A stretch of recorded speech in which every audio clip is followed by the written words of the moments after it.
毒親あるある。娘のいびきを隠し撮りする毒親。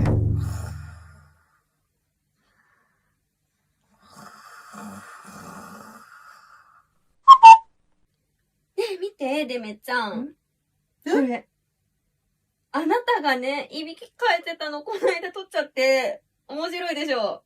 なんで撮ったの？だって面白いから。これね、職場の人にみんなに見せたの。そしたらね、みんなめっちゃ笑ってくれて、面白かったー。